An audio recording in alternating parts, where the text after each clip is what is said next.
Viewers, welcome to my channel. আজ আমি আপনাদের সাথে শেয়ার করব একটা মিষ্টি রেসিপি, সেটা হচ্ছে বুন্দিয়া।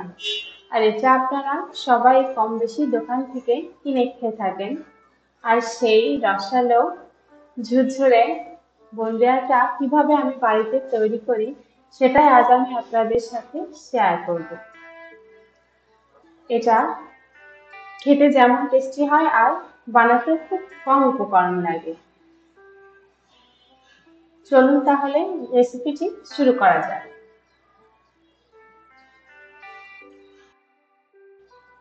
প্রথমে আমি 1 কাপ পরিমাণে বেসন নিয়েছি, আর বেসনটাকে অবশ্যই একটা চালনির সাহায্যে চেলে নিতে হবে।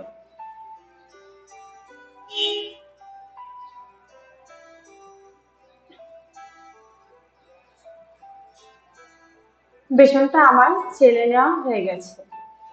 এ পর্যায়ে আমি অল্প অল্প করে জল দিয়ে বেসনটাকে মেখে নিব, একটা ব্যাটার তৈরি করে নিব। আমি যে কাপের 1 কাপ বেসন নিয়েছি সেই কাপেরই 4 ভাগের 3 ভাগ পরিমাণ জল নিয়েছি, আর সেই জলটাকে আমি অল্প অল্প করে দিয়ে ব্যাটারটাকে খুব সুন্দরভাবে মেখে নিব। আর এটাকে খুব সুন্দরভাবে 6-7 মিনিট ধরে ফেটিয়ে নিতে হবে। দেখুন আমার ব্যাটারটা সাদা হয়ে গেছে। এ পর্যায়ে আমি আরো একটু জল দিয়ে খুব সুন্দরভাবে এটাকে ফেটিয়ে নিব।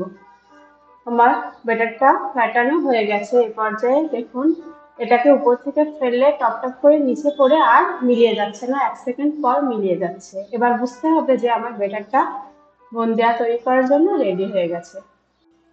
আমি আলাদা একটা পাত্রে 2 চামচ পরিমাণ ব্যাটার তুলে নিচ্ছি।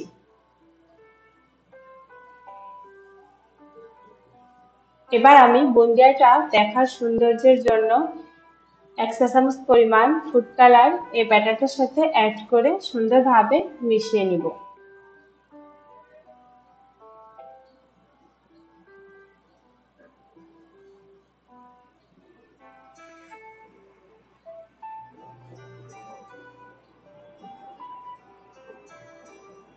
এ পর্যায়ে আমি চুলায় একটা পাত্র বসিয়েছি, আর আমি তাতে পরিমাণ মতো রান্নার তেল দিয়েছি। তেলটা গরম হয়েছে কিনা সেটা চেক করার জন্য আমি আঙুলে করে 1 ফোঁটা ব্যাটার তেলে ছেড়ে দিয়েছি। দেখুন এটা খুব সুন্দরভাবে গরম হয়ে উঠেছে।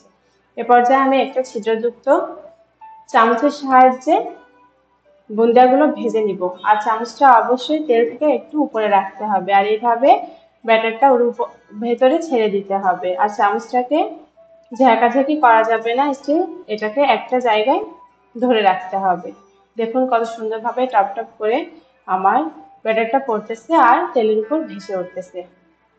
এ পর্যায়ে আমি এটাকে 1 মিনিটের জন্য ভেজে তুলে নিব। বেশি সময় এটা ভাজা যাবে না, শক্ত হয়ে গেলে চিনি শিরাটা বুন্দিয়ার ভিতরে সঠিকভাবে ঢুকবে না। আর যতবারই আপনারা ব্যাটার দিবেন ছিদ্রযুক্ত চামচের উপরে অবশ্যই চামচটাকে সুন্দরভাবে ধুয়ে নিতে হবে। দেখুন এবার আমি ফুড কালার দিয়ে তৈরি করা ব্যাটারটা ছিদ্রযুক্ত চামচের উপরে দিয়েছি, আর আমার বুন্দিয়াগুলো কিভাবে টপ টপ করে তেলে পড়তেছে। আর এটা রেড কালারের বুন্দিয়া তৈরি হচ্ছে। দেখুন এবার আমি এটাকে 1 মিনিটের জন্য ভেজে নিয়েছি, আর এবার তেল থেকে এটাকে তুলে নিচ্ছি। আমার সবগুলো বুন্দিয়া ভেজে নেওয়া হয়ে গেছে। একটা আমি আপনাদেরকে দেখাচ্ছি যে এটা কতটা মুসমুসে হয়েছে।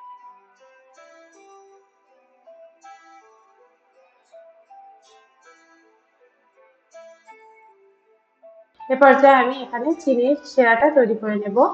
এই জন্য আমি যে কাপের 1 কাপ বেসন নিয়েছি ওই কাপেরই 1 কাপ পরিমাণ চিনি নিয়েছি, আর জল নিয়েছি ওই কাপের 4 ভাগের 3 ভাগ পরিমাণে। এ পর্যায়ে আমি চিনির শিরাটা ফুটে ওঠা পর্যন্ত অপেক্ষা করব। চিনি শিরাটা আমার ফুটে উঠেছে। দেখুন এটা কিছু সময় এভাবে ফোটা পর্যন্ত আমি অপেক্ষা করব।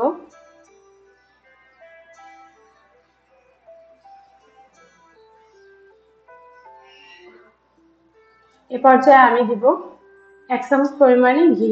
ঘিটা দিলে বুন্দিয়াটা খাওয়ার সময় মনে হবে এটা ঘিয়ে ভাজা। এটা যদি আপনাদের কাছে থাকে তাহলে দিতে পারেন, আর না থাকলে এটা স্কিপও করতে পারেন। এ পর্যায়ে আমি দিব 1 টুকরা কাগজি লেবুর রস, যাতে করে চিনি শিরাটা ঠান্ডা হওয়ার পরে আর জমে না যায়।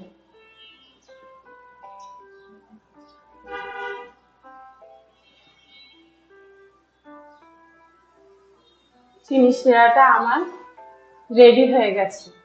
এরপর যে আমি চুলাটা অফ করে দিয়েছি, আর আমার ভেজে রাখা বুন্দিয়াগুলো আমি শিরাটার ভেতরে এভাবে ছেড়ে দিচ্ছি। দেখুন, এটাকে চামচ দিয়ে উল্টে পাল্টে ডুবিয়ে দিতে হবে।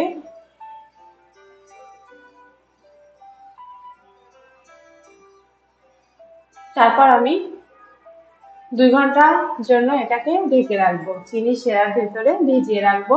আর মাঝে মাঝে চামচ দিয়ে আমি এগুলোকে উল্টে পাল্টে দিব, যাতে করে চিনি শিরাটা খুব সুন্দরভাবে বুন্দিয়াগুলোর ভেতরে ঢুকে যায়। দেখুন আমার বুন্দিয়াগুলো কি সুন্দর চিনি শিরাগুলো ঢুকে গেছে বুন্দিয়াগুলোর ভিতরে। দেখুন কি সুন্দরভাবে এটা রসালো হয়ে উঠেছে। আমি আপনাদেরকে একটা চাপ দিয়ে দেখাচ্ছি যে এটা কতটা রসালো হয়েছে। দেখুন দর্শক, আপনাদের যদি আমার রেসিপিটা ভালো লেগে থাকে তাহলে অবশ্যই কমেন্ট করে জানাবেন। আর যারা এখনো আমার চ্যানেলটাকে সাবস্ক্রাইব করেনি তারা অবশ্যই আমার চ্যানেলটাকে সাবস্ক্রাইব করবেন, আর পাশে থাকা বেল আইকনটিতে প্রেস করবেন, যাতে করে আমার সহজ সহজ রেসিপিগুলো আপনাদের কাছে খুব সহজেই পৌঁছে যায়। ধন্যবাদ।